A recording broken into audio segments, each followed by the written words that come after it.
how y'all doing today? This is Jerome Mitchell, Ball 9. Jerome. And sometimes it'll be a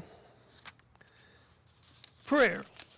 And I guess this is going to be a God thing also this week. Mainly it's going to be about me reading my stuff and just talking. I'm going to go through my poems probably a lot today. I'm going to do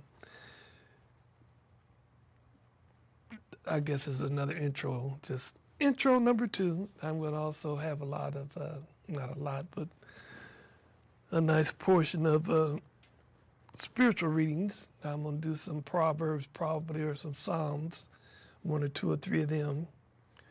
But I was contemplating the other day how, when I was reading some of my stuff, how our country, the foundation of what we call the United States and rah, America and all this and dreams and all this, what makes us so fantastic. What makes us so fantastic, or what made us so fantastic, and what's kept us being so fantastic, is that our bedrock or our foundation or the strength of our nation was built on the fact that we said, we the people. And we said that all men, meaning women, children, all human beings, meaning all human beings, were created equal, endowed by their creator with certain unalienable rights. Well, that's fine and dandy, but that is your foundation. Well, at present point in time, we are eroding the foundation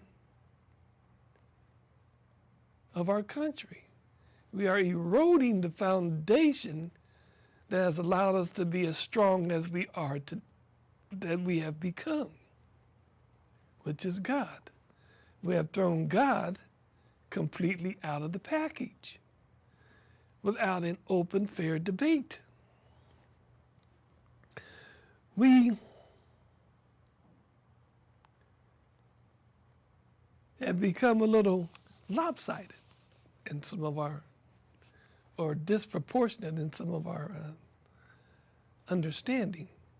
Now, just a short case in point, since it's in my mind at this point in time, which was where they were talking about this law that they were, and I don't know what the law was about, I'm just thinking about the generality of the law on a general scale, where they were telling these people that they couldn't refuse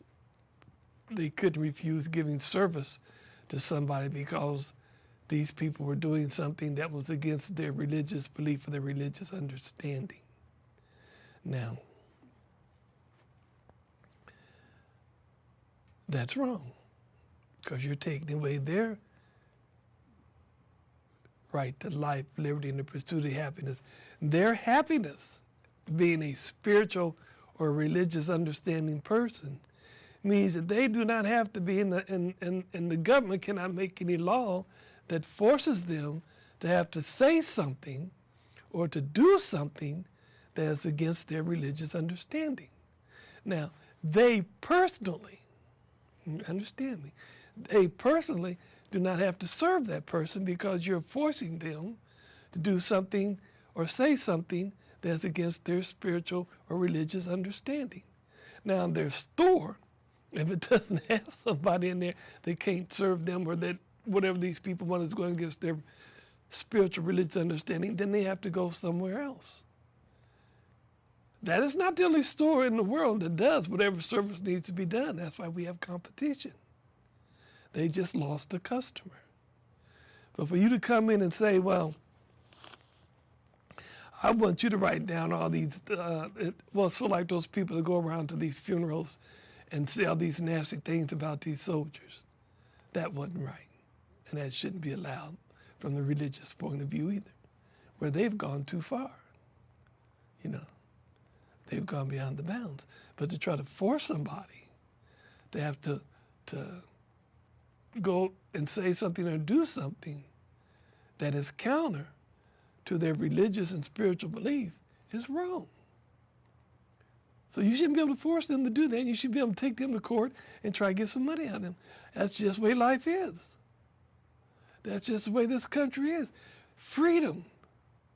We have the right to life, liberty, and pursuit of happiness. I'm sorry, I can't serve you today. You're going against, I can't do that. You're going to make me go against my God.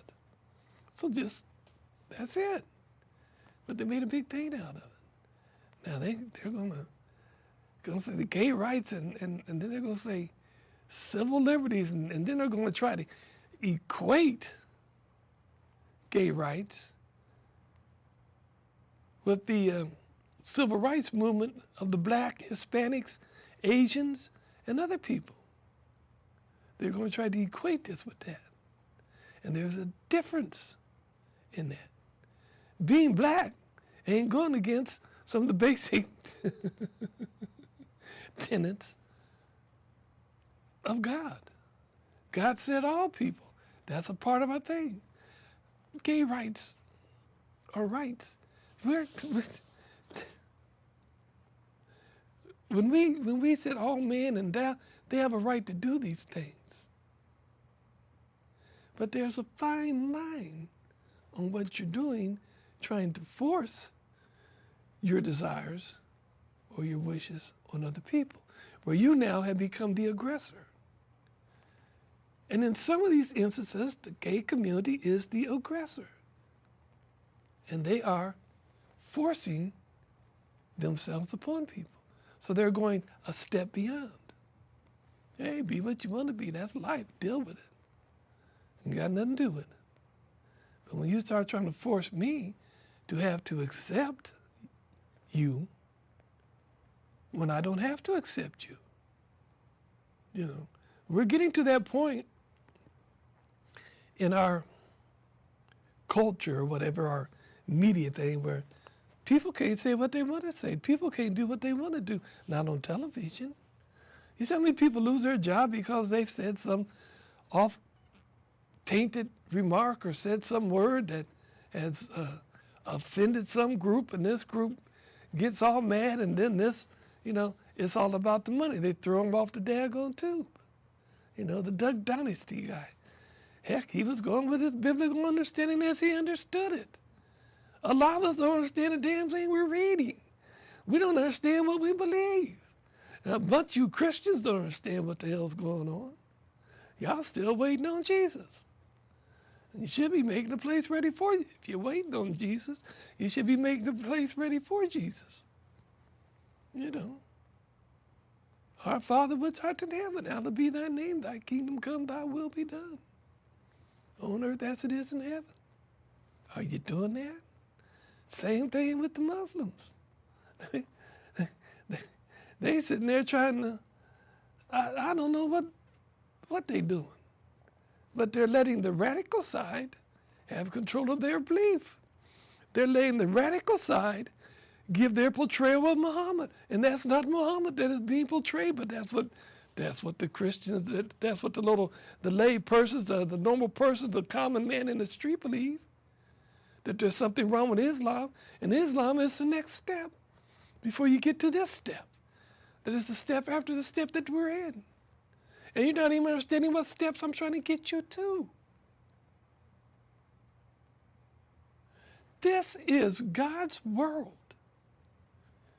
We are the country. The reason we're where we're at is because we are the country that said we are going to try to set up a God understanding. We are going to try to set up a heavenly understanding on earth. And we've got to the point where we won't let people be people. We've got to the point where we've let certain groups say, we're going to be gods and kings.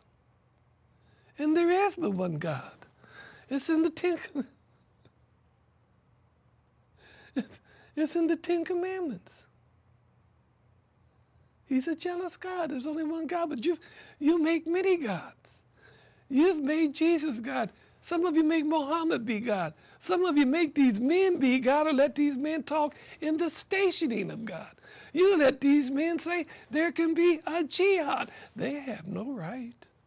They're not God. They're not talking to God. And if they're talking to God, would you please come down and tell us what God's telling you? And let's have a debate with God today, since you're God.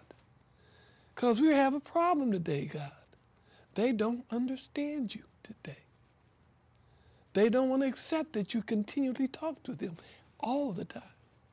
They want to lay back in the cut and let somebody else do what needs to be done. But anyway, like I said, I don't know how this is going to work this week.